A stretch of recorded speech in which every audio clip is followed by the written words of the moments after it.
যে সমস্ত প্রার্থীরা আছে এই শহর এলাকায়, তারা যদি ঐক্যবদ্ধভাবে কাজ করে এই নারায়ণগঞ্জ ৪ থেকে আমাদের একজন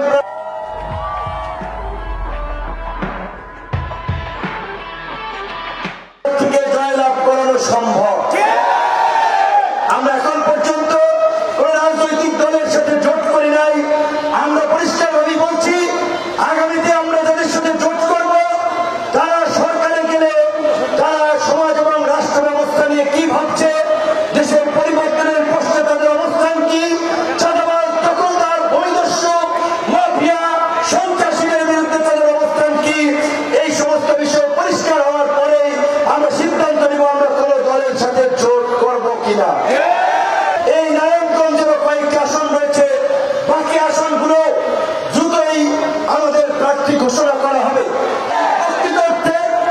এই চাঁদাবাজ, দখলবাজ মুক্ত করার জন্য, সন্ত্রাস বন্ধ করার জন্য একটা রাজনৈতিক কমিটমেন্ট দরকার, কিন্তু কোন রাজনৈতিক দলই সেটি চায় না। কারণ সবাই ভোট কেন্দ্র দখল করার জন্য, গুন্ডামি মাস্তানি করার জন্য তাদেরকে পৃষ্ঠপোষকতা করতে চায়, কিন্তু গণ অধিকার পরিষদ এই রাজনীতির পরিবর্তন করতে চায়।